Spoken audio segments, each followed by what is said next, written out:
Merci, monsieur le maire. Nous soutenons la démarche qui vise à améliorer les conditions de vie des femmes et prenons donc acte de ce rapport réalisé sur la situation de la commune, notamment une situation qui vous semble réellement vous tenir à cœur. Nous avons cependant quelques remarques à faire sur ce rapport, sur les conditions qui en sont tirées et sur les actions mises en place. Donc commençons par analyser votre action concrète pour améliorer la condition féminine.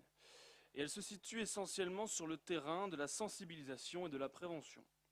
Pour résumer, il s'agit de réunir les associations autour d'une table pour aller informer les populations, notamment les jeunes, qu'il faut se comporter comme il faut avec les femmes. À côté de ça, vous affirmez que les femmes doivent avoir accès à l'emploi, bénéficier du même salaire que les hommes, en somme une succession d'évidences. Comme si aujourd'hui dans la société française on considérait les femmes comme inaptes à la carrière professionnelle ou à un traitement salarial égalitaire. Mais le plus gros problème n'est pas là. Si réaffirmer des évidences reconnues par tous n'était qu'un préambule à la suite, ça pourrait passer. Mais vous vous arrêtez là, vous ne dites rien de plus, vous enrobez ça comme il faut avec la novlangue habituelle. Vous dites que les femmes doivent recevoir un traitement équitable parce que c'est plus juste, parce que c'est plus républicain, parce que c'est bien pour vivre ensemble, parce que c'est mieux, quoi. Et si les femmes ne sont pas traitées équitablement, ben c'est pas bien. Et il faut faire plus de prévention. Vous constatez bien qu'il y a des difficultés, du harcèlement, des violences exercées sur les femmes, notamment dans les quartiers, mais vous vous gardez bien d'aller plus loin et vous préférez fermer le banc avant de rentrer vraiment dans le cœur du problème. Eh bien, je vais le faire pour vous, chers collègues, parce que je n'ai pas peur des mots, je n'ai pas peur des concepts et je n'ai pas peur de choquer vos oreilles rendues sensibles par des décennies de bien-pensance et de politique de l'autruche. Nous commencerons par rappeler que la France fait partie des pays les plus avancés en matière de droits des femmes. À vrai dire, elle se situe dans la tradition des pays occidentaux où les femmes peuvent circuler librement, travailler, se vêtir comme elles le souhaitent, et bénéficier d'un régime juridique égal à celui de leurs collègues masculins.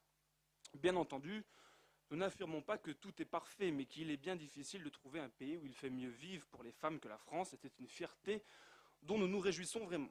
Cependant, vous notez vous-même qu'il y a une recrudescence des agressions et plus largement des atteintes faites aux femmes, sans toutefois en pointer les causes. Il vous est donc bien difficile de proposer des solutions efficaces. Les causes, les voici. La première, c'est l'éducation.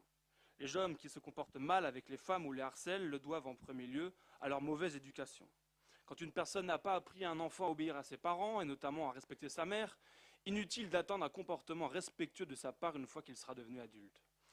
Vous essayez de suppléer ces défauts d'éducation par de la prévention, fidèle à l'idée que le rôle de la puissance publique est de pallier aux carences des parents. Mais le jeune de 20 ans, mal élevé, qui siffle à outrance les jeunes filles qui passent dans la rue, se moque bien de recevoir des leçons de savoir-vivre de la part de l'autorité publique qu'en règle générale, il méprise. Vous devriez axer davantage votre action sur la responsabilité des parents.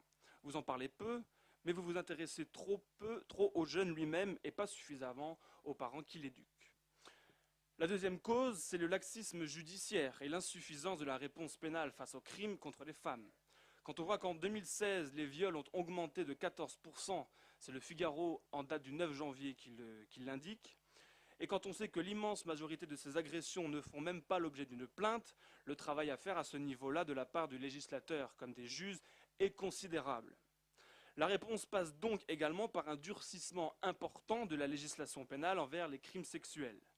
Le premier droit des femmes, c'est qu'elles puissent se promener librement et sans risquer d'être agressées, notamment la nuit. Vous soulignez vous-même, et Madame Demore l'a répété, que même l'espace public la nuit est un environnement très masculin et hostile pour les femmes. Il n'y a pas de remède miracle pour dissuader ou d'arrêter après coup un agresseur. C'est d'un côté une police efficace et de l'autre une justice impitoyable en la matière. À nous donc d'agir à notre niveau pour que les politiques soient menées en ce sens. La troisième cause, de plus en plus préoccupante, c'est également celle avec laquelle vous êtes le plus mal à l'aise.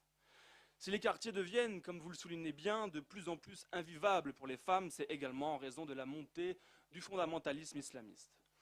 Aujourd'hui, dans des centaines de quartiers en France, une femme non voilée ne peut pas se promener sans être immédiatement harcelée, intimidée, voire agressée. Dans ces quartiers où la loi de la République ne s'applique plus, Les femmes ne peuvent plus se rendre dans les cafés, dans les commerces et parfois ne peuvent même plus sortir si elles ne sont pas accompagnées d'un homme. Ces pratiques sont étrangères à la France. Elles n'y ont jamais existé et n'y seront jamais les bienvenues, que ce soit au nom de la charia pour ceux qui les imposent ou au nom du multiculturalisme et du vivre ensemble pour ceux qui les laissent se développer.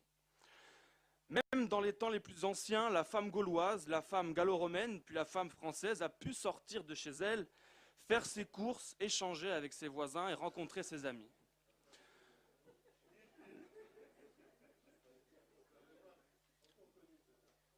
Vous rigolez parce que vous vous moquez de moi ou parce que c'est rigolo? C'est pas la même chose. C'est pas la même chose. La femme française et plus généralement la femme européenne n'est pas contrainte à se cloîtrer chez elle et à ne sortir qu'en présence de son père, de son frère ou de son mari jaloux.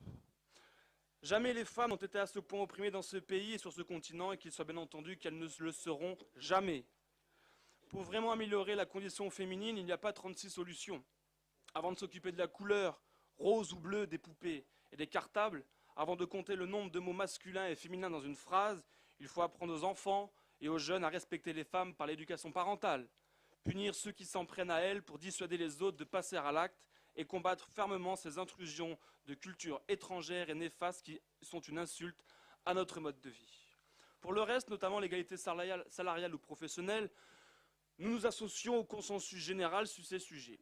Enfin, une petite anecdote, vous noterez que notre candidat à l'élection présidentielle est une femme, mais que nous comptons bien en faire la première femme chef de l'État de l'histoire de ce pays.